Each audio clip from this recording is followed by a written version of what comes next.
ਹਫ਼ਤੇ ਭਰ ਦੀਆਂ ਇਮੀਗ੍ਰੇਸ਼ਨ ਦੇ ਨਾਲ ਜੁੜੀਆਂ ਹੋਈਆਂ ਖਬਰਾਂ ਲੈ ਕੇ ਮੈਂ ਬਰਨ ਕੌਰ ਮਾਨ ਹਾਜ਼ਰ। ਸਤਿ ਸ਼੍ਰੀ ਅਕਾਲ। ਤੁਸੀਂ ਦੇਖ ਰਹੇ ਹੋ ਪੰਜਾਬ ਮੇਲ USA TV।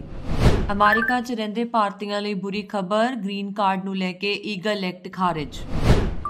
ਨਿਊਜ਼ੀਲੈਂਡ ਦੀ ਇਮੀਗ੍ਰੇਸ਼ਨ ਨੀਤੀ ਵਿੱਚ ਵੱਡੇ ਬਦਲਾਅ, ਪੰਜਾਬ ਵਿੱਚ ਫਸੇ ਬੈਠੇ ਵਿਦਿਆਰਥੀਆਂ ਤੇ ਕਾਮਿਆਂ ਨੂੰ ਹੋਵੇਗਾ ਫਾਇਦਾ, 10 ਹੋਰ ਕਿੱਤੇ ਗ੍ਰੀਨ ਲਿਸਟ ਵਿੱਚ ਸ਼ਾਮਲ। ਇੰਗਲੈਂਡ ਜਾਣ ਦੇ ਚਾਹਵਾਨਾਂ ਲਈ ਖਬਰ, ਗੁਰਦੁਆਰਾ ਸਾਹਿਬ ਤੋਂ ਹੋ ਰਹੀਆਂ ਨੇ ਬੇਨਤੀਆਂ। ਬ੍ਰਿਟਿਸ਼ PM ਸੁਨਕ ਨੇ ਗੈਰ ਕਾਨੂੰਨੀ ਇਮੀਗ੍ਰੇਸ਼ਨ ਨੂੰ ਰੋਕਣ ਦੇ ਲਈ 5 ਪੜਾਵੀ ਨੀਤੀ ਦਾ ਕੀਤਾ ਖੁਲਾਸਾ। ਆਸਟ੍ਰੇਲੀਆਈ ਮਾਈਗ੍ਰੇਸ਼ਨ ਪ੍ਰਣਾਲੀ ਵਿੱਚ ਵੱਡੇ ਬਦਲਾਅ ਦੀ ਯੋਜਨਾ, ਹੁਨਰਮੰਦਾਂ ਨੂੰ ਹੋਵੇਗਾ ਫਾਇਦਾ। ਆਸਟ੍ਰੇਲੀਆ ਦੇ ਵਿੱਚ ਮਹਿੰਗੀਆਂ ਟਿਕਟਾਂ, ਸੀਮਤ ਸੀਟਾਂ ਤੇ ਰੱਦ ਹੁੰਦੀਆਂ ਉਡਾਣਾਂ ਤੋਂ ਯਾਤਰੀ ਨਿਰਾਸ਼। ਆਸਟ੍ਰੇਲੀਆ ਨੇ ਯਾਤਰੀਆਂ ਦੀ ਆਮਦ ਦੇ ਮੱਦੇਨਜ਼ਰ ਨਵੇਂ ਦਿਸ਼ਾ ਨਿਰਦੇਸ਼ ਕੀਤੇ ਜਾਰੀ। यूरोप के मुकाबले आस्ट्रेलिया विच रहना होया सस्ता, WHM वीज़ा ते पहुंच रहे लोग। कोरोना मगरों भारतीय विद्यार्थियों ने विदेशों वल कत्तियां वहीरां, बनिया रिकॉर्ड। दिल्ली एयरपोर्ट ते यात्रियों की वधदी भीड़ का हल करन दे लई हवाई अड्डे ते जारी किया जाएगा प्लान। UAE विच लागू किए नवे वीज़ा नियम, की है खास, दसांगे। अमेरिका विच रह रहे भारतीयों का ग्रीन कार्ड हासिल करन दा सुपना फिर चकनाचूर हो गया। House for representative which speaker Nancy Pelosi ने वोटिंग तो पहला ईगल एक्ट नूं रद्द कर दिता। डेमोक्रेटिक अते रिपब्लिकन पार्टी के नेतावां दे वड्डे हिस्से ने इसका विरोध किया। आगुआं ने कहा है कि इस एक्ट के लागू होण नाल अमेरिका विच भारतीयों अते चीनी नागरिकों का दबदबा बढ़ेगा। ईगल एक्ट की है? हर देश ਲਈ ग्रीन कार्डाਂ ਦਾ ਕਰਮਚਾਰੀ ਆਧਾਰਿਤ 7% ਕੋਟਾ ਹੈ। ਈਗਲ ਐਕਟ ਇਸ ਕੋਟੇ ਨੂੰ 15% ਕਰ ਦਿੰਦਾ ਹੈ। ਇਸ ਨਾਲ ਭਾਰਤ ਦੇ ਲੋਕ ਪਹਿਲਾਂ ਆਓ ਪਹਿਲਾਂ ਪਾਓ ਪ੍ਰਣਾਲੀ ਰਾਹੀਂ ਆਸਾਨੀ ਨਾਲ ਗ੍ਰੀਨ ਕਾਰਡ ਲੈ ਸਕਣਗੇ। ਇਸ ਵੇਲੇ ਭਾਰਤੀਆਂ ਲਈ ਗ੍ਰੀਨ ਕਾਰਡ ਦੇ ਲਈ ਉਡੀਕ ਸਮਾਂ 90 ਸਾਲ ਹੈ ਔਰ ਜੋ 2030 ਤੱਕ ਵੱਧ ਕੇ 448 ਸਾਲ ਹੋ ਜਾਏਗਾ। ਅਜਿਹੇ 'ਚ ਇਸ ਐਕਟ ਦੇ ਰੱਦ ਹੋਣ ਨਾਲ ਅਮਰੀਕਾ 'ਚ ਭਾਰਤੀਆਂ ਦੀਆਂ ਮੁਸ਼ਕਲਾਂ ਵੱਧ ਜਾਣਗੀਆਂ। ਅਮਰੀਕੀ ਸੰਸਦ ਵਿੱਚ ਨੇਤਾਵਾਂ ਨੇ ਕਿਹਾ ਹੈ ਕਿ ਜੇ ਇਹ ਐਕਟ ਲਾਗੂ ਹੁੰਦਾ ਹੈ ਤਾਂ ਕਈ ਦੇਸ਼ਾਂ ਨੂੰ ਅਸਮਾਨਤਾ ਦਾ ਸਾਹਮਣਾ ਕਰਨਾ ਪਏਗਾ। ਜਿਨ੍ਹਾਂ ਦੇਸ਼ਾਂ ਵਿੱਚ ਮਜ਼ਦੂਰ ਵਰਗ ਕਮਜ਼ੋਰ ਹੈ ਉਹਨਾਂ ਨੂੰ ਇੱਥੇ ਆਉਣ ਦਾ ਮੌਕਾ ਨਹੀਂ ਮਿਲੇਗਾ। ਰਿਪਬਲਿਕਨ ਨੇਤਾ ਰਿਪ ਜ਼ਿਮ ਬੈਂਕਸ ਨੇ ਕਿਹਾ ਕਿ ਘੁਸਪੈਠ ਕਰਨ ਵਾਲੇ ਪ੍ਰਵਾਸੀਆਂ ਨੂੰ ਪਹਿਲਾਂ ਰੋਕਿਆ ਜਾਣਾ ਚਾਹੀਦਾ ਹੈ, ਫਿਰ ਐਕਟ ਤੇ ਵਿਚਾਰ ਕੀਤਾ ਜਾਣਾ ਚਾਹੀਦਾ ਹੈ। ਇਸ ਦੇ ਨਾਲ ਹੀ ਡੈਮੋਕ੍ਰੈਟਿਕ ਪਾਰਟੀ ਦੀ ਨੇਤਾ ਨੇ ਕਿਹਾ ਹੈ ਕਿ ਈਗਲ ਐਕਟ ਦੇ ਪਾਸ ਹੋਣ ਨਾਲ ਭਾਰਤ ਜਾਂ ਚੀਨ ਦੇ ਲੋਕਾਂ ਦੇ ਦਬਦਬੇ ਦਾ ਪਹਿਲਾਂ ਨਾਲੋਂ ਜ਼ਿਆਦਾ ਖਤਰਾ ਹੈ। ਜਿਵੇਂ ਬਿੱਲ ਨੂੰ ਰੱਦ ਕਰਨ ਦਾ ਫੈਸਲਾ ਆਇਆ ਤਾਂ ਲੋਕਾਂ ਨੇ ਇਸ ਬਿੱਲ ਦਾ ਸਮਰਥਨ ਕਰਨ ਵਾਲੇ ਨੇਤਾਵਾਂ ਤੇ ਸਵਾਲ ਚੱਕਣੇ ਸ਼ੁਰੂ ਕਰ ਦਿੱਤੇ। ਇਮੀਗ੍ਰੇਸ਼ਨ ਵਾਇਸ ਨੇ ਬਿੱਲ ਦੇ ਜਾਣੇ ਪਛਾਣੇ ਸਮਰਥਕ ਡੈਮੋਕ੍ਰੈਟਿਕ ਨੇਤਾ ਜ਼ੋਈ ਤੇ ਬਿੱਲ ਦੀ ਸ਼ੁਰੂਆਤ ਵਿੱਚ ਜਾਣ ਬੁੱਝ ਕੇ ਦੇਰੀ ਕਰਨ ਦਾ ਦੋਸ਼ ਲਗਾਇਆ ਤਾਂ ਜੋ ਸਦਨ ਦਾ ਸੈਸ਼ਨ ਖਤਮ ਹੋ ਜਾਏ। ਦਾਅਵਾ ਕੀਤਾ ਜਾ ਰਿਹਾ ਹੈ ਕਿ ਉਹ ਪੈਲੋਸੀ ਦੇ ਕਰੀਬੀ ਦੋਸਤ ਵੀ ਨੇ। ਨਿਊਜ਼ੀਲੈਂਡ ਦੀ ਸਰਕਾਰ ਨੇ ਲੰਬੇ ਸਮੇਂ ਤੋਂ ਹੁੰਦੀ ਆ ਰਹੀ ਆਲੋਚਨਾ ਨੂੰ ਠੱਲ ਪਾਉਣ ਦਾ ਯਤਨ ਕਰਦਿਆਂ ਸੋਮਵਾਰ ਨੂੰ ਆਖਰੀ ਇਮੀਗ੍ਰੇਸ਼ਨ ਨੀਤੀ 'ਚ ਵੱਡੇ ਬਦਲਾਅ ਕਰ ਦਿੱਤੇ। ਜੀ ਹਾਂ, ਇਸ ਨਾਲ ਭਾਰਤ ਸਮੇਤ ਕਈ ਦੇਸ਼ਾਂ 'ਚ ਫਸੇ ਬੈਠੇ ਸੈਂਕੜੇ ਕੌਮਾਂਤਰੀ ਵਿਦਿਆਰਥੀਆਂ ਨੂੰ ਫਾਇਦਾ ਹੋਏਗਾ ਜਿਨ੍ਹਾਂ ਨੇ ਨਿਊਜ਼ੀਲੈਂਡ ਵਿੱਚ ਪੜ੍ਹਾਈ ਉਪਰੰਤ ਵਰਕ ਵੀਜ਼ਾ ਤਾਂ ਹਾਸਲ ਕਰ ਲਿਆ ਸੀ ਪਰ ਆਪਣੇ ਦੇਸ਼ਾਂ 'ਚ ਪਰਿਵਾਰਾਂ ਨੂੰ ਮਿਲਣ ਜਾਣ ਪਿੱਛੇ ਲਾਕਡਾਊਨ ਕਾਰਨ ਨਿਊਜ਼ੀਲੈਂਡ ਨੇ ਬਾਰਡਰ ਬੰਦ ਕਰ ਲਏ ਸਨ ਤੇ ਵੀਜ਼ਾ ਦਾ ਫਾਇਦਾ ਲੈਣ ਤੋਂ ਵਾਂਝੇ ਰਹਿ ਗਏ ਸਨ। ਉਧਰ ਵਿਰੋਧੀ ਧਿਰ ਨੇ ਇਸ ਨੂੰ ਦੇਰੀ ਨਾਲ ਚੁੱਕਿਆ ਗਿਆ ਦੁਰਸਤ ਕਦਮ ਦੱਸਿਆ। ਪ੍ਰਧਾਨ ਮੰਤਰੀ ਜਸਿੰਡਾ ਆਰਡਨ ਅਤੇ ਇਮੀਗ੍ਰੇਸ਼ਨ ਮਿਨਿਸਟਰ ਮਾਈਕਲ ਵੁੱਡ ਨੇ कैबिनेट की मीटिंग पिछे प्रेस कॉन्फ्रेंस दौरान दस्सिया कि करीब 1800 प्रवासी विद्यार्थियों को 1 साल ओपन वर्क वीज़ा दिता जाएगा ਜਿਹੜੇ न्यूजीलैंड ਵਿੱਚ पढ़ाई ਕਰਨ ਪਿੱਛੇ पोस्ट स्टडी वर्क वीज़ा लैके अपने अपने देशों चले गए सन ਅਤੇ ਉਸ ਤੋਂ ਬਾਅਦ लॉकडाउन लग जाने करके वापस नहीं आ सके। इस दौरान उन्होंने वीज़ा की मियाद मुक गई सी। प्रधानमंत्री ने दस्सिया कि सरकार ने विशेष खेत्रों में महारत रखने वाले डॉक्टर्स, रजिस्टर्ड नर्सां, मिडवाइव्स और रजिस्टर्ड आर्टिस्ट नूं ग्रीन लिस्ट में शामिल दिता है और शामिल करके इस नालों सीधे तौर पर रेजिडेंट वीज़ा लैण दे लई योग हो गए हैं। इस तो इलावा काम के आधार पर रेजिडेंसी ਲਈ अप्लाई ਕਰਨ ਦੇ ਲਈ ग्रीन लिस्ट च सैकेंडरी ते primary teachers, motor mechanics, drain layers, construction supervisors, gas fitters, हुनरमंद क्रेन ऑपरेटर्स, हलाल बुचड़, हुनरमंद ਸਿਵਲ ਮਸ਼ੀਨ ਆਪਰੇਟਰਸ ਅਤੇ ਹੁਨਰਮੰਦ ਟੈਲੀਕਮਿਊਨੀਕੇਸ਼ਨ ਟੈਕਨੀਸ਼ੀਅਨਸ ਸ਼ਾਮਲ ਕੀਤੇ ਗਏ ਨੇ, ਜਿਨ੍ਹਾਂ ਬਾਰੇ ਇਮੀਗ੍ਰੇਸ਼ਨ ਮੰਤਰੀ ਨੇ ਭਰੋਸਾ ਦਿੱਤਾ ਹੈ ਕਿ ਕੰਮ ਦੇ ਆਧਾਰ ਤੇ ਪੱਕੇ ਹੋਣ ਵਾਲੇ ਰਸਤੇ ਨੂੰ ਲੋੜ ਪੈਣ ਤੇ ਹੋਰ ਮੋਕਲਾ ਕੀਤਾ ਜਾ ਸਕਦਾ ਹੈ ਤਾਂ ਜੋ ਲੋੜੀਂਦੇ ਪ੍ਰਵਾਸੀ ਕਾਮਿਆਂ ਨੂੰ ਪੱਕਾ ਕੀਤਾ ਜਾ ਸਕੇ। ਉਹਨਾਂ ਨੇ ਦੱਸਿਆ ਕਿ ਸਪੈਸੀਫਿਕ ਪਰਪਸ ਵੀਜ਼ਾ ਵੀ ਅਜਿਹੇ 2500 ਮਹੱਤਵਪੂਰਨ ਵਰਕਰਾਂ ਨੂੰ ਲੰਬੇ ਸਮੇਂ ਵਾਸਤੇ ਕੰਮ ਕਰਨ ਦਾ ਮੌਕਾ ਦੇਗਾ, ਜਿਨ੍ਹਾਂ ਨੇ ਕੋਵਿਡ-19 ਮਹਾਮਾਰੀ ਦੌਰਾਨ ਮਹੱਤਵਪੂਰਨ ਭੂਮਿਕਾ ਨਿਭਾਈ ਸੀ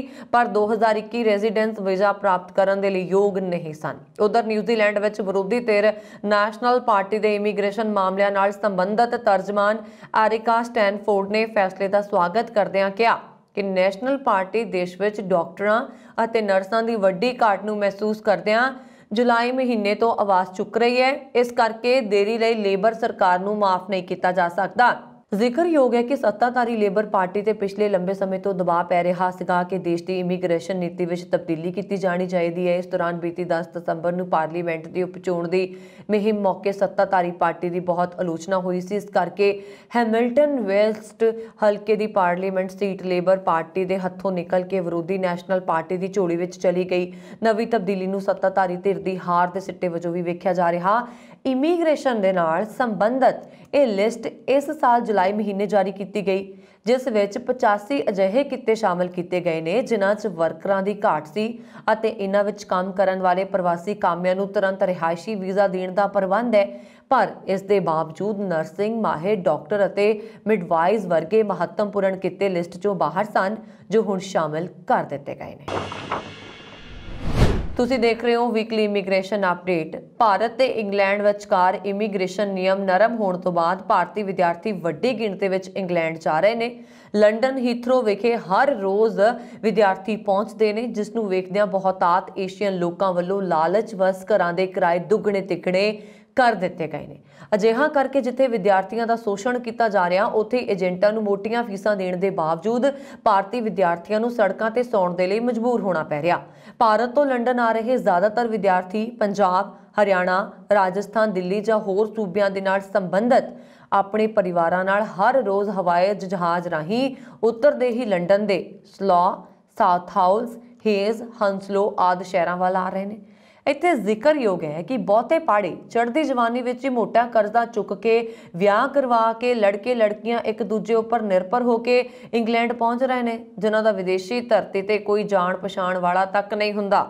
ਬਤੌਤ ਪਾੜਿਆਂ ਦੇ ਆਉਣ ਦੇ ਨਾਲ ਏਸ਼ੀਅਨ ਲੋਕ ਜਿਨ੍ਹਾਂ ਕੋਲ ਪੁਰਾਣੇ ਘਰ ਨੇ ਤੇ ਵਿਦਿਆਰਥੀ ਕਿਰਾਏਦਾਰਾਂ ਕੋਲ ਮਨਮਰਜ਼ੀ ਦਾ ਕਿਰਾਇਆ ਵਸੂਲ ਰਹੇ ਨੇ, ਜਿਸ ਵਿੱਚ ਇੱਕ ਸਭ ਤੋਂ ਛੋਟੇ ਕਮਰੇ ਦਾ ਕਿਰਾਇਆ 800 ਤੋਂ ਲੈ ਕੇ 900 ਪੌਂਡ ਭਾਰਤੀ ਕਰੰਸੀ ਮੁਤਾਬਕ 90,000 ਰੁਪਏ ਕਿਰਾਇਆ ਮੰਗਿਆ ਜਾ ਰਿਹਾ ਤੇ 3 ਬੈਡਰੂਮ ਦਾ ਘਰ ਭਾਰਤੀ ਕਰੰਸੀ ਦੇ ਮੁਤਾਬਕ 4 ਲੱਖ ਤੋਂ ਉੱਪਰ ਮਿਲਦਾ ਹੈ। ਸਾਧਾਉਲ ਦੇ ਗੁਰਦੁਆਰਾ ਸਾਹਿਬ ਵਿੱਚ ਸੰਗਤ ਨੂੰ ਵਾਰ-ਵਾਰ ਬੇਨਤੀ ਕੀਤੀ ਜਾ ਰਹੀ ਹੈ ਕਿ ਵਿਦਿਆਰਥੀਆਂ ਨੂੰ ਸਸਤੇ ਕਿਰਾਏ ਤੇ ਘਰ ਦਿੱਤੇ ਜਾਣ ਜਾਂ ਇਕੱਲੀਆਂ ਆ ਰਹੀਆਂ ਵਿਦਿਆਰਥਣਾਂ ਨੂੰ ਪਰਿਵਾਰਾਂ ਵਿੱਚ ਰੱਖਿਆ ਜਾਵੇ ਤਾਂ ਜੋ ਬੱਚਿਆਂ ਦਾ ਕੋਈ ਬਾਹਰੀ ਵਿਅਕਤੀ ਸ਼ੋਸ਼ਣ ਨਾ ਕਰ ਸਕੇ। ਬੀਤੇ ਦਿਨੀ ਪੰਜਾਬ ਤੋਂ ਆਈਆਂ ਕੁਝ ਮੁਟਿਆਰਾਂ ਵੱਲੋਂ ਇੱਕ ਮਸ਼ਹੂਰ ਦੁਕਾਨ ਵਿੱਚ ਕੰਮ ਕਰਨ ਬਦਲੇ ਮਾਲਕਾਂ ਵੱਲੋਂ ਜ਼ਬਰੀ ਸਰੀਰਕ ਸੰਬੰਧ ਬਣਾਉਣ ਦੇ ਲਈ ਮਜਬੂਰ ਕਰਨ ਤੇ ਸਿੱਖ ਨੌਜਵਾਨ ਜਥੇਬੰਦੀਆਂ ਨੇ ਗੰਭੀਰ ਨੋਟਿਸ ਲਿਆ ਸੀ। ਅਜੇ ਇਹ ਮਾਮਲਾ ਹੱਲ ਨਹੀਂ ਹੋਇਆ ਸੀ ਤੇ ਇੱਕ ਬਿਲਡਰ ਵੱਲੋਂ ਵਿਦਿਆਰਥੀ ਕਾਮੇ ਨੂੰ ਕੁੱਟਣ ਦੀ ਵੀਡੀਓ ਵੀ ਵਾਇਰਲ ਹੋਈ ਸੀ। ਪੰਜਾਬੀਆਂ ਨੂੰ ਆਪਣੇ ਹੀ ਸੂਬੇ ਦੇ ਲੋਕਾਂ ਨਾਲ ਧੱਕਾ ਮੁੱਕੀ ਕਾਰਨ ਬਦਨਾਮੀ ਖੱਟਣੀ ਪੈ ਰਹੀ ਹੈ। ਜ਼ਿਕਰਯੋਗ ਹੈ ਕਿ ਬੀਤੇ ਦਿਨੀ ਬਰਤਾਨੀਆ ਹੋਮ ਸੈਕਟਰੀ ਵੱਲੋਂ ਭਾਰਤ ਤੋਂ ਆ ਰਹੇ ਵਿਦਿਆਰਥੀਆਂ ਤੇ ਇਤਰਾਜ਼ ਜਤਾਇਆ ਗਿਆ ਸੀ ਕਿ ਵਿਦਿਆਰਥੀਆਂ ਨਾਲ ਆ ਰਹੇ ਨਿਰਭਰ ਮੈਂਬਰ ਯੋਗ ਕਾਮੇ ਨਹੀਂ ਹਨ, ਪਰ ਸਰਕਾਰ ਡਿੱਗਣ ਕਾਰਨ ਗੱਲ ਆਈ ਗਈ ਹੋ ਗਈ। ਮੁੜ ਬਣੀ ਸਰਕਾਰ ਵਿੱਚ ਮੁੜ ਤੋਂ ਆਈ ਹੋਮ ਸੈਕਟਰੀ ਆਉਣ ਵਾਲੇ ਸਮੇਂ 'ਚ ਕਿਹੜੇ ਨਵੇਂ ਇਮੀਗ੍ਰੇਸ਼ਨ ਰੂਲ ਲਿਆਵੇ, ਵਿਦਿਆਰਥੀ ਅਜੇ ਵੀ ਇਹ ਲਟਕਦੀ ਹੋਈ ਤਲਵਾਰ ਦਾ ਸਾਹਮਣਾ ਕਰ ਰਹੇ ਨੇ। ਬ੍ਰਿਟੇਨ ਦੇ ਪ੍ਰਧਾਨ ਮੰਤਰੀ ਰਿਸ਼ੀ ਸੁਨਕ ਨੇ ਗੈਰ ਕਾਨੂੰਨੀ ਇਮੀਗ੍ਰੇਸ਼ਨ ਤੇ ਨੱਥ ਪਾਉਣ ਦੇ ਲਈ ਮੰਗਲਵਾਰ ਨੂੰ ਇੱਕ ਨਵੀਂ 5 ਪੜਾਵੀ ਰਣਨੀਤੀ ਦਾ ਖੁਲਾਸਾ ਕੀਤਾ। ਇਸ ਦੇ ਨਾਲ ਹੀ ਵਾਅਦਾ ਕੀਤਾ ਗਿਆ ਕਿ ਸਰਕਾਰ ਅਗਲੇ ਸਾਲ ਦੇ ਅੰਤ ਤੱਕ ਸ਼ਰਨ ਲਈ ਆਈਆਂ ਅਰਜ਼ੀਆਂ ਦੇ ਬੈਕਲੌਗ ਨੂੰ ਖਤਮ ਕਰ ਦੇਗੀ। ਸੁਨਕ ਨੇ ਕਿਹਾ ਕਿ ਇੰਗਲਿਸ਼ ਚੈਨਲ ਨੂੰ ਪਾਰ ਕਰਨ ਵਾਲੀਆਂ ਛੋਟੀਆਂ ਕਿਸ਼ਤੀਆਂ ਦੀ ਨਿਗਰਾਨੀ ਕਰਨ ਦੇ ਲਈ ਸੈਂਕੜੇ ਵਾਧੂ ਸਟਾਫ ਨੂੰ ਨਵੀਂ ਯੂਨਿਟ ਵਿੱਚ ਤਾਇਨਾਤ ਕੀਤਾ ਜਾਏਗਾ। ਨਾਲ ਹੀ ਅਲਬਾਨੀਆ ਨੂੰ ਇੱਕ ਸੁਰੱਖਿਅਤ ਦੇਸ਼ ਵਜੋਂ ਸ਼੍ਰੇਣੀਬੱਧ ਕੀਤੇ ਜਾਣ ਦੇ ਬਾਵਜੂਦ ਗੈਰ ਕਾਨੂੰਨੀ ਪ੍ਰਵਾਸੀਆਂ ਦੇ ਸਭ ਤੋਂ ਵੱਡੇ ਸਮੂਹ ਵਿੱਚ ਸ਼ਾਮਲ ਅਲਬਾਨੀਆ ਦੁਆਰਾ ਕੀਤੇ ਗਏ ਦਾਅਵਿਆਂ ਦੀ ਜਾਂਚ ਕਰਨ ਦੇ ਲਈ ਇੱਕ ਸਮਰਪਿਤ ਯੂਨਿਟ ਵੀ ਸਥਾਪਿਤ ਕੀਤੀ ਜਾਏਗੀ। ਸੁਨਕ ਸਰਕਾਰ ਦੀਆਂ ਨਵੀਆਂ ਯੋਜਨਾਵਾਂ ਵਿੱਚ ਸ਼ਰਨ ਚਾਉਣ ਵਾਲੇ 10,000 ਲੋਕਾਂ ਲਈ ਰਿਹਾਇਸ਼ ਬਣਾਉਣ ਵਿੱਚ ਸ਼ਾਮਲ ਹੈ ਜੋ ਹੋਟਲਾਂ ਵਿੱਚ ਘੱਟ ਮਹਿੰਗੀ ਹੋਵੇ। ਸੁਨਕ ਨੇ ਹਾਊਸ ਆਫ ਕਾਮਨਸ ਇੱਕ ਬਿਆਨ 'ਚ ਕਿਹਾ ਕਿ ਇਹ ਗਲਤ ਹੈ ਕਿ ਲੋਕ ਇੱਥੇ ਗੈਰ ਕਾਨੂੰਨੀ ਤਰੀਕੇ ਨਾਲ ਆਉਂਦੇ ਨੇ। ਇਹ ਸ਼ਰਨ ਦੇ ਅਸਲ ਹੱਕਦਾਰਾਂ ਦੇ ਲਈ ਬੇਇਨਸਾਫੀ ਹੈ। ਉਹਨਾਂ ਨੇ ਕਿਹਾ ਕਿ ਇਹ ਬੇਰਹਿਮੀ ਨਹੀਂ ਹੈ ਕਿ ਅਸੀਂ ਅਪਰਾਧਕ ਗਰੋਹਾਂ ਦੇ ਸ਼ਿਕੰਜੇ ਨੂੰ ਤੋੜਨਾ ਚਾਹੁੰਦੇ ਹਾਂ ਜੋ ਮਨੁੱਖੀ ਤਸਕਰੀ ਦਾ ਵਪਾਰ ਕਰਦੇ ਨੇ ਅਤੇ ਸਾਡੀ ਪ੍ਰਣਾਲੀ ਅਤੇ ਕਾਨੂੰਨਾਂ ਦਾ ਸ਼ੋਸ਼ਣ ਕਰਦੇ ਨੇ। ਹੁਣ ਬਹੁਤ ਹੋ ਗਿਆ। ਗਲੋਬਲ ਆਇਸਲਮ ਫਰੇਮਵਰਕ ਜਿਵੇਂ ਕਿ ਵਰਤਮਾਨ 'ਚ ਬਣਾਇਆ ਗਿਆ ਹੈ ਪੁਰਾਣਾ ਹੋ ਗਿਆ। ਸਰਕਾਰ ਦੇ 5 ਪੁਆਇੰਟ ਏਜੰਡੇ ਦੇ ਹਿੱਸੇ ਵਜੋਂ ਖੁਫੀਆ ਜਾਣਕਾਰੀ ਇੰਟਰਸੈਪਸ਼ਨ ਪ੍ਰੋਸੈਸਿੰਗ ਅਤੇ ਲਾਗੂ ਦੇ ਤਾਲਮੇਲ ਦੇ ਇੱਕ ਨਵੀਂ ਸਥਾਈ ਏਕੀਕ੍ਰਿਤ ਛੋਟੀ ਕਿਸ਼ਤੀ ਸੰਚਾਲਨ ਕਮਾਂਡ ਦੀ ਸਥਾਪਨਾ ਕੀਤੀ ਜਾਏਗੀ। ਇਹ 5 ਪੜਾਵੀ ਏਜੰਡਾ PM ਸੁਨਕ ਅਤੇ ਉਹਨਾਂ ਦੇ ਗ੍ਰਹਿ ਮੰਤਰੀ ਦੁਆਰਾ ਤਿਆਰ ਕੀਤਾ ਗਿਆ। ਇਸ ਵਿੱਚ 700 ਤੋਂ ਵੱਧ ਨਵੇਂ ਸਟਾਫ ਨੂੰ ਸ਼ਾਮਲ ਕੀਤਾ ਜਾਏਗਾ ਤੇ ਯੂਰਪ ਵਿੱਚ ਸੰਗਠਿਤ ਇਮੀਗ੍ਰੇਸ਼ਨ ਅਪਰਾਧ ਨਾਲ ਨਜਿੱਠਣ ਦੇ ਲਈ ਬ੍ਰਿਟੇਨ ਦੀ ਨੈਸ਼ਨਲ ਕ੍ਰਾਈਮ ਏਜੰਸੀ ਲਈ ਫੰਡਿੰਗ ਨੂੰ ਦੁੱਗਣਾ ਕੀਤਾ ਜਾਏਗਾ। ਸੁਨਕ ਨੇ ਇੱਕ ਹੋਰ ਕਦਮ ਉਠਾਇਆ ਜਿਸ ਵਿੱਚ ਇਮੀਗ੍ਰੇਸ਼ਨ ਅਫਸਰਾਂ ਨੂੰ ਮੁਕਤ ਕਰਨਾ ਸ਼ਾਮਲ ਹੈ ਜੋ ਗੈਰ ਕਾਨੂੰਨੀ ਕਰਮਚਾਰੀਆਂ ਤੇ ਛਾਪੇ 'ਚ 50% ਵਧਾ ਸਕਦੇ ਨੇ। ਫਿਰ ਫੋਕਸ ਦਾ ਤੀਜਾ ਖੇਤਰ ਸ਼ਰਨ ਮੰਗਣ ਵਾਲਿਆਂ ਦੁਆਰਾ ਹੋਟਲਾਂ ਨੂੰ ਕੀਤੇ ਜਾਣ ਵਾਲੇ ਰੋਜ਼ਾਨਾ ਭੁਗਤਾਨ ਨੇ। ਸ਼ਰਨ ਮੰਗਣ ਵਾਲੇ ਹੋਟਲਾਂ ਵਿੱਚ ਰਹਿਣ ਦੇ ਲਈ ਇੱਕ ਦਿਨ ਵਿੱਚ 5.5 ਮਿਲੀਅਨ GBP ਤੱਕ ਦਾ ਭੁਗਤਾਨ ਕਰਦੇ ਨੇ ਯਾਨੀ ਕਿ ਗ੍ਰੇਟ ਬ੍ਰਿਟੇਨ ਪਾਉਂਡ ਦਾ। ਚੌਥਾ ਖੇਤਰ ਸ਼ਰਨ ਅਰਜ਼ੀਆਂ ਦੀ ਡੁਪਲੀਕੇਸ਼ਨ ਦਾ ਧਿਆਨ ਰੱਖਣਾ ਹੈ। ਇਸ ਲਈ ਘੱਟ ਸਲਾਹਕਾਰ ਘੱਟ ਇੰਟਰਵਿਊ ਘੱਟ ਕਾਗਜ਼ੀ ਕਾਰਵਾਈ ਅਤੇ ਕੌਮੀਅਤ ਦੇ ਆਧਾਰ ਤੇ ਮਾਹਿਰ ਕੇਸ ਕਰਮਚਾਰੀਆਂ ਨੂੰ ਪੇਸ਼ ਕਰਨ ਦੇ ਨਾਲ ਅੰਤ ਤੋਂ ਅੰਤ ਤੱਕ ਦੀ ਪ੍ਰਕਿਰਿਆ ਤੇ ਧਿਆਨ ਦੇਣ ਦੀ ਲੋੜ ਹੈ। ਪੰਜਵੇਂ ਅਤੇ ਅੰਤਮ ਖੇਤਰ ਜਿਸ ਦਾ ਸੰਸਦ ਵਿੱਚ ਸੁਨਕ ਦੁਆਰਾ ਜ਼ਿਕਰ ਕੀਤਾ ਗਿਆ ਦਾ ਉਦੇਸ਼ ਸੁਰੱਖਿਅਤ ਅਤੇ ਖੁਸ਼ਹਾਲ यूरोपियन देशों जिवें कि अल्बानिया तो वड्डी गिणती विच अर्जियां नाल नजिठना है जो कि छोटियां किश्तियां राही पहुंचण वालियां विचों एक तिहाई ने। सुनक ने कहा कि अल्बानिया के प्रधानमंत्री ने खुद कहा कि अजिहा कई कारण नहीं है कि असी किसी अल्बानिया शरण मंगण वालियां नूं तुरंत वापस नहीं कर सकते। ਆਸਟ੍ਰੇਲੀਆਈ ਸਰਕਾਰ ਨੂੰ ਦੇਸ਼ ਦੀ ਪ੍ਰਵਾਸ ਪ੍ਰਣਾਲੀ ਵਿੱਚ ਵਿਆਪਕ ਬਦਲਾਅ ਕਰਨ ਦੀ ਅਪੀਲ ਕੀਤੀ ਗਈ ਹੈ। ਸਮਾਚਾਰ ਏਜੰਸੀ ਸ਼ਨੂਆ ਦੀ ਰਿਪੋਰਟ ਦੇ ਮੁਤਾਬਕ ਮਾਈਗ੍ਰੇਸ਼ਨ ਪ੍ਰਣਾਲੀ ਦੀ ਸੰਸਦੀ ਜਾਂਚ ਵਿੱਚ ਪ੍ਰਮੁੱਖ ਥਿੰਕ ਟੈਂਕ ਗ੍ਰੈਟਨ ਇੰਸਟੀਚਿਊਟ ਨੇ ਚੇਤਾਵਨੀ ਦਿੱਤੀ ਹੈ ਕਿ ਮੌਜੂਦਾ ਵੀਜ਼ਾ ਲੋੜਾਂ ਆਸਟ੍ਰੇਲੀਆ ਨੂੰ ਨੌਜਵਾਨ ਪ੍ਰਤਿਭਾਸ਼ਾਲੀ ਕਾਮਿਆਂ ਲਈ ਘੱਟ ਆਕਰਸ਼ਕ ਬਣਾ ਰਹੀਆਂ ਨੇ। ਇਹ ਉਹਨਾਂ ਪ੍ਰੋਗਰਾਮਸ ਨੂੰ ਖਤਮ ਕਰਨ ਦੀ ਸਿਫਾਰਿਸ਼ ਕਰਦਾ ਹੈ ਜੋ ਬਜ਼ੁਰਗ ਪ੍ਰਵਾਸੀਆਂ ਦੇ ਹੱਕ ਵਿੱਚ ਹੁੰਦੇ ਨੇ ਅਤੇ ਨਾਲ ਹੀ ਸਰਕਾਰ ਨੂੰ ਸਭ ਤੋਂ ਉੱਤਮ ਅਤੇ ਪ੍ਰਤਿਭਾਸ਼ਾਲੀ ਨੂੰ ਆਕਰਸ਼ਿਤ ਕਰਨ ਦੀ ਅਪੀਲ ਕਰਦੇ ਨੇ। ਰਿਪੋਰਟ ਦੇ ਅਨੁਸਾਰ ਪਿਛਲੇ ਦਹਾਕੇ ਦੌਰਾਨ ਜਾਰੀ ਕੀਤੇ ਗਏ ਸਥਾਈ ਵੀਜ਼ਿਆਂ ਦਾ ਕੇਵਲ ਇੱਕ ਚੌਥਾਈ ਹਿੱਸਾ ਬਿਨੇਕਾਰਾਂ ਦੇ ਹੁਨਰ ਦਾ ਮੁਲਾਂਕਣ ਕਰਦਾ ਹੈ। ਵੀਜ਼ੇ ਦਾ ਤੀਜਾ ਹਿੱਸਾ ਉਹਨਾਂ ਪ੍ਰਵਾਸੀਆਂ ਦੇ ਪਰਿਵਾਰਾਂ ਨੂੰ ਦਿੱਤਾ ਗਿਆ। ਇਹ ਹਰ ਸਾਲ 85,000 ਆਸਟ੍ਰੇਲੀਅਨ ਡਾਲਰ ਤੋਂ ਵੱਧ ਕਮਾਈ ਕਰਨ ਵਾਲੇ ਅਸਥਾਈ ਪ੍ਰਵਾਸੀਆਂ ਨੂੰ ਆਸਟ੍ਰੇਲੀਆ ਵਿੱਚ ਸਥਾਈ ਤੌਰ ਤੇ ਰਹਿਣ ਦਾ ਸੱਦਾ ਦਿੰਦਾ ਹੈ। ਨਾਲ ਹੀ ਦਲੀਲ ਦਿੰਦਾ ਹੈ ਕਿ ਇਹ ਹੁਨਰਮੰਦ ਪ੍ਰਵਾਸੀਆਂ ਨੂੰ ਆਕਰਸ਼ਿਤ ਕਰਨ ਵਿੱਚ ਮਦਦ ਕਰੇਗਾ ਅਤੇ ਅਗਲੇ 3 ਦਹਾਕਿਆਂ ਵਿੱਚ ਸਰਕਾਰੀ ਬਜਟ ਨੂੰ 125 ਬਿਲੀਅਨ ਆਸਟ੍ਰੇਲੀਅਨ ਡਾਲਰ ਤੱਕ ਵਧਾਏਗਾ। ਸਤੰਬਰ ਵਿੱਚ ਫੈਡਰਲ ਸਰਕਾਰ ਨੇ ਘੋਸ਼ਣਾ ਕੀਤੀ ਹੈ ਕਿ ਉਸਨੇ ਸਾਲਾਨਾ ਉਪਲਬਧ ਸਥਾਈ ਮਾਈਗ੍ਰੇਸ਼ਨ ਵੀਜ਼ਿਆਂ ਦੀ ਗਿਣਤੀ 1,60,000 ਤੋਂ ਵਧਾ ਕੇ 1,95,000 ਕਰ ਦਿੱਤੀ ਹੈ। ਇਹ ਉਮੀਦ ਕਰਦਾ ਹੈ ਕਿ ਮਾਈਗ੍ਰੇਸ਼ਨ 2023 ਦੇ ਅੱਧ ਤੱਕ ਹਰ ਉਮਰ ਦੇ ਦੇਖਭਾਲ ਕੇਂਦਰ 'ਚ ਹਰ ਸਮੇਂ ਇੱਕ ਰਜਿਸਟਰਡ ਕੇਅਰ ਨਰਸ ਰੱਖਣ ਦੀ ਆਪਣੀ ਵਚਨਬੱਧਤਾ ਵਿੱਚ ਮੁੱਖ ਭੂਮਿਕਾ ਨਿਭਾਏਗਾ। ਹਾਲਾਂਕਿ ਗ੍ਰੈਟਨ ਨੇ ਕਿਹਾ ਹੈ ਕਿ ਪ੍ਰਵਾਸੀਆਂ ਤੇ ਭਰੋਸਾ ਕਰਨ ਦੇ ਨਾਲ ਘੱਟ ਤਨਖਾਹ ਵਾਲੇ ਆਸਟ੍ਰੇਲੀਆਈ ਲੋਕਾਂ ਦੀਆਂ ਤਨਖਾਹਾਂ ਘਟ ਸਕਦੀਆਂ ਨੇ ਅਤੇ ਸ਼ੋਸ਼ਣ ਨੂੰ ਹੋਰ ਵਾਧਾ ਮਿਲ ਸਕਦਾ ਹੈ। ਕੋਵਿਡ ਮਹਾਮਾਰੀ ਕਾਰਨ ਲੱਗੀਆਂ ਸਰਹੱਦੀ ਪਾਬੰਦੀਆਂ ਮਗਰੋਂ ਕੌਮਾਂਤਰੀ ਯਾਤਰਾ ਦੇ ਚਾਹਵਾਨ ਬਹੁਤੇ ਆਸਟ੍ਰੇਲੀਆਈ ਲੋਕਾਂ ਨੂੰ ਹਵਾਈ ਸਫ਼ਰ ਦੇ ਲਈ ਵੱਧ ਕਿਰਾਏ, ਸੀਮਤ ਸੀਟਾਂ ਅਤੇ ਲਗਾਤਾਰ ਰੱਦ ਹੁੰਦੀਆਂ ਉਡਾਣਾਂ ਦਾ ਸਾਹਮਣਾ ਕਰਨਾ ਪੈ ਰਿਹਾ। ਉਧਰ ਏਅਰਲਾਈਨਾਂ ਅਤੇ ਹਵਾਬਾਜ਼ੀ ਮਾਹਿਰ ਚੇਤਾਵਨੀ ਦੇ ਰਹੇ ਨੇ ਕਿ ਨੇੜ ਭਵਿੱਖ ਵਿੱਚ ਟਿਕਟਾਂ ਦੀਆਂ ਕੀਮਤਾਂ 'ਚ ਕਿਸੇ ਵੀ ਤਰ੍ਹਾਂ ਦੀ ਕਟੌਤੀ ਦੀ ਸੰਭਾਵਨਾ ਨਹੀਂ ਹੈ। ਉਹਨਾਂ ਨੇ ਇਸ ਦਾ ਮੁੱਖ ਕਾਰਨ ਮਹਾਮਾਰੀ ਤੋਂ ਬਾਅਦ ਲਗਾਤਾਰ ਵੱਧ ਰਹੀ ਮੰਗ ਨੂੰ ਦੱਸਿਆ। Australian competitions and consumer commission ਨੇ ਆਪਣੀ ਤਿਮਾਹੀ ਰਿਪੋਰਟ ਵਿੱਚ ਮੰਨਿਆ ਕਿ ਇਸ ਸਾਲ ਅਪ੍ਰੈਲ ਅਤੇ ਅਗਸਤ ਦਰਮਿਆਨ ਘਰੇਲੂ ਹਵਾਈ ਕਿਰਾਏ ਵਿੱਚ 56% ਦਾ ਵਾਧਾ ਹੋਇਆ ਹੈ। ਦੂਜੇ ਪਾਸੇ ਏਅਰਲਾਈਨ ਦਾ ਮੰਨਣਾ ਹੈ ਕਿ ਕੰਮ ਦੇ ਵੱਧਦੇ ਦਬਾਅ ਦੇ ਬਾਵਜੂਦ ਵੀ ਉਹ ਵਧੀਆਂ ਸੇਵਾਵਾਂ ਦੇਣ ਦੇ ਲਈ ਵਚਨਬੱਧ ਨੇ। ਵਰਜਨ ਆਸਟ੍ਰੇਲੀਆ ਦੇ ਬੁਲਾਰੇ ਨੇ ਦੱਸਿਆ ਕਿ ਤੇਲ ਦੇ ਵੱਧਦੇ ਭਾਅ, ਵੱਧ ਰਹੀ ਮਹਿੰਗਾਈ ਅਤੇ ਵੱਧਦੀ ਮੰਗ ਵਰਗੇ ਬੋਝਾਂ ਦੇ ਬਾਵਜੂਦ ਏਅਰਲਾਈਨਾਂ ਦਾ ਟੀਚਾ ਗਾਹਕਾਂ ਨੂੰ ਚੰਗੀਆਂ ਸੇਵਾਵਾਂ ਪ੍ਰਦਾਨ ਕਰਨਾ ਹੈ। उन्होंने उम्मीद प्रगटाई है कि घरेलू उड़ाणों के मामले में दसंबर और जनवरी दौरान समर्था प्री कोविड पद्धर उत्ते वापस आ जाएगी। छुट्टियां दे सीजन दौरान वड्डी गिणती विच लोग आस्ट्रेलिया की यात्रा ते ने। इस दौरान देश के प्रमुख हवाई अड्डियां तो यात्रा करन वाले आस्ट्रेलियाई लोगों नूं लंबे समय की उड़ीक करन अते संभावित देरी की उम्मीद करन दी चेतावनी भी दी गई। समाचार एजेंसी शनुआ की रिपोर्ट के अनुसार स्थानक मीडिया रिपोर्टों के अनुसार शुक्रवार नूं कुछ हवाई अड्डियां ते सुरक्षा कतारां लंबियां होणीਆਂ शुरू हो गईयां अते कुछ लोग अपणीਆਂ उड़ाणां तो खुंज गए। पिछले हफ्ते जारी किए गए एक बयान विच सिडनी हवाई अड्डे के मुख्य कार्यकारी अधिकारी जॉफ कलबर्ट ने कहा कि हवाई अड्डा 2019 तो बाद सब तो व्यस्त छुट्टियां की म्याद की उम्मीद कर रहा, जिस विच 12 दसंबर तो 1 जनवरी 2023 तक 2.2 मिलियन तो वध लोग टर्मिनलों तो लंघणगे। कुलबर्ट ने कहा कि यात्रियों नूं घरेलू उड़ाणों के लिए रवानगी तो 2 घंटे पहला अते अंतरराष्ट्रीय उड़ाणों के लिए 3 घंटे पहला पहुंचने की जरूरत है, क्योंकि संभावी भीड़ नूं कंट्रोल करने के लिए स्टाफ घट है।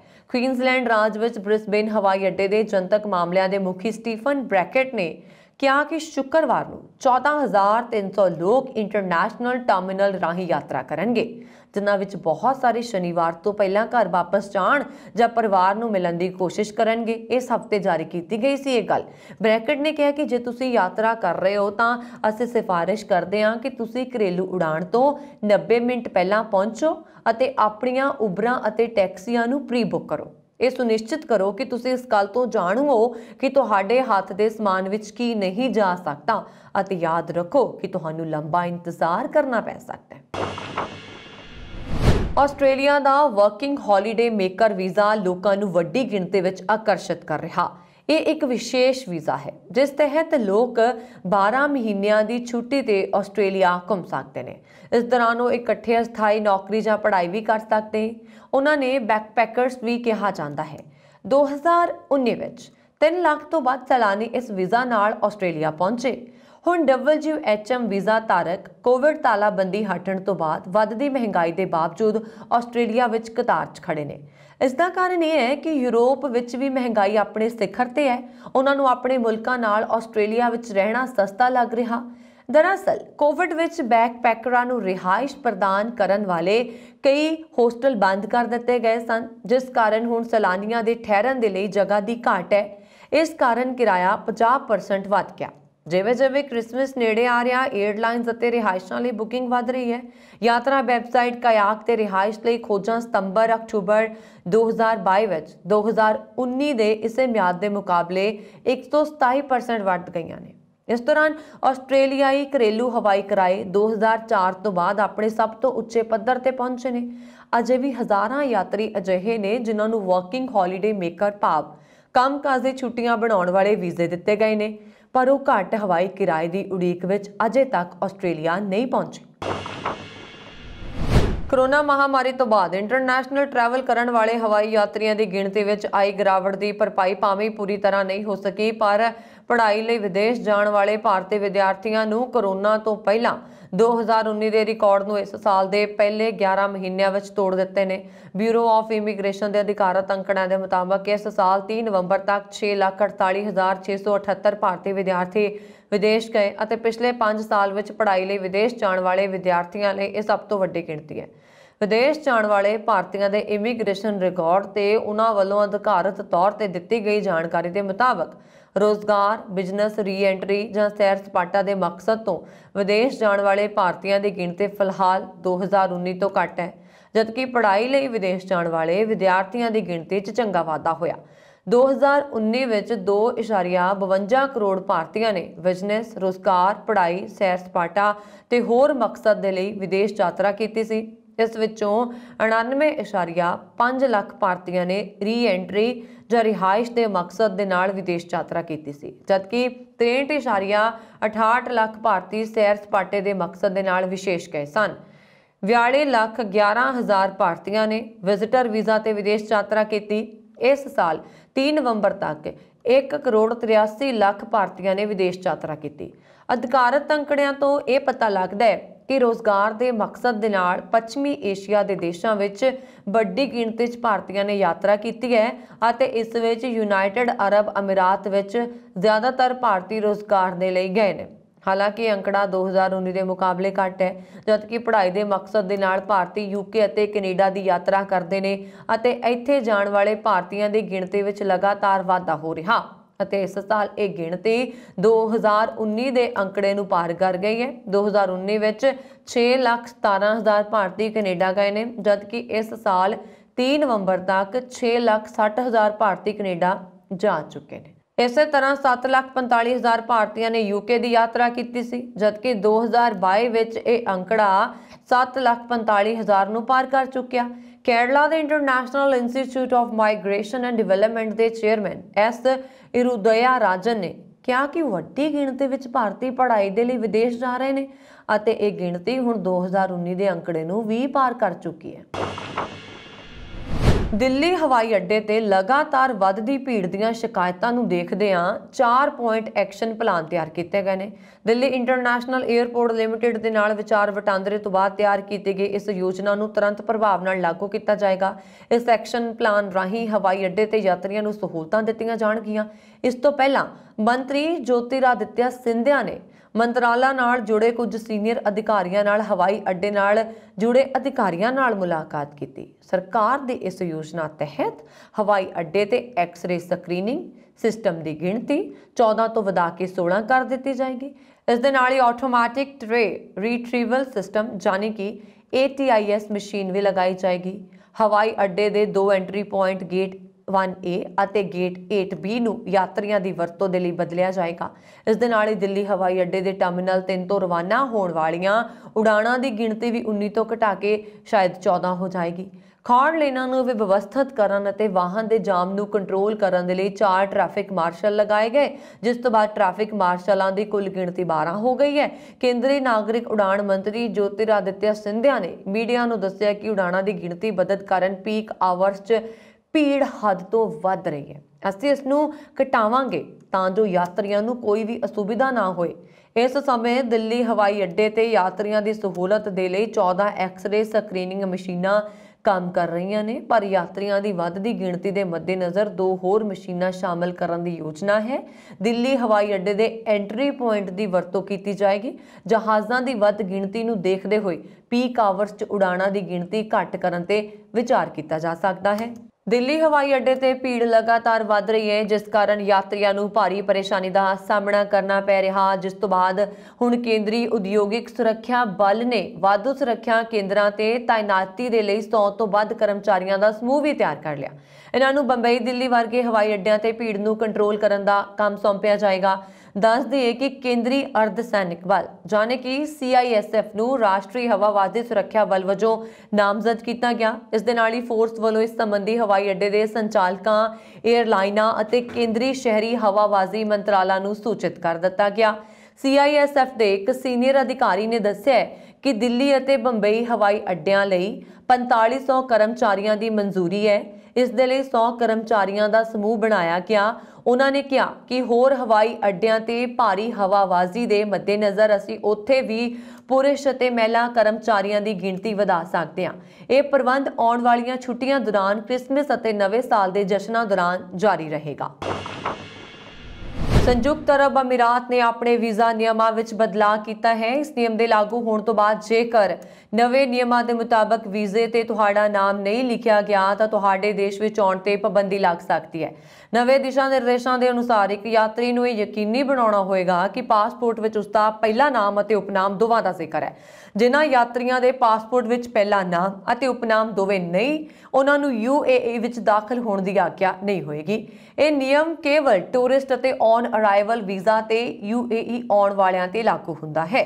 UAE नवे वीज़ा नियम के मुताबिक पासपोर्ट ते इक्को नाम वाले यात्रियों नूं वीज़ा जारी नहीं किया जाएगा और उन्हां नूं देश तो बाहर जाने की आग्या नहीं दी जाएगी। जेकर वीज़ा पहला ही जारी किया गया तो पासपोर्ट ते उस नाम वाले यात्री नूं इमीग्रेशन दफ्तर द्वारा अयोग्य यात्री घोषित किया जाएगा। हालांकि यह नियम वर्किंग वीज़ा रखने वाले लोगों ते लागू नहीं हुंदा। ਉਦਾਹਰਣ ਦੇ ਲਈ ਜੇਕਰ ਕਿਸੇ ਯਾਤਰੀ ਦਾ ਪਹਿਲਾ ਨਾਮ ਅਨੁਪਮ ਹੈ ਅਤੇ ਉਸਨੇ ਇਹ ਨਾਮ ਪਹਿਲਾਂ ਵਾਲੇ ਭਾਗ ਵਿੱਚ ਲਿਖਿਆ ਹੈ, ਹਾਲਾਂਕਿ ਉਸਨੇ ਸਰਨੇਮ ਸੈਕਸ਼ਨ ਨੂੰ ਖਾਲੀ ਛੱਡ ਦਿੱਤਾ ਤਾਂ ਫਿਰ ਉਸ ਦਾ ਵੀਜ਼ਾ ਵੈਧ ਨਹੀਂ ਹੋਏਗਾ। ਜਾਂ ਉਹਨਾਂ ਨੇ ਸਰਨੇਮ ਸੈਕਸ਼ਨ ਨੂੰ ਭਰ ਦਿੱਤਾ ਹੈ ਅਤੇ ਨਾਮ ਸੈਕਸ਼ਨ ਨੂੰ ਖਾਲੀ ਛੱਡ ਦਿੱਤਾ ਹੈ, ਉਸੇ ਸਥਿਤੀ ਵਿੱਚ ਉਸ ਦਾ ਵੀਜ਼ਾ ਵੈਧ ਨਹੀਂ ਮੰਨਿਆ ਜਾਏਗਾ। UAE ਨੇ ਨਵੇਂ ਵੀਜ਼ਾ ਨਿਯਮ ਲਾਗੂ ਕੀਤੇ ਨੇ ਜੋ 골ਡਨ ਵੀਜ਼ਾ ਰੱਖਣ ਵਾਲੇ ਲੋਕਾਂ ਦੀ ਗਿਣਤੀ ਨੂੰ ਵਧਾਉਂਦੇ ਨੇ। ਨਵੀਂ ਕਿਸਮ ਦੇ ਐਂਟਰੀ ਵੀਜ਼ਾ ਤੇ ਰਿਹਾਇਸ਼ੀ ਪਰਮਿਟ ਵੀ ਪੇਸ਼ ਕਰਨ।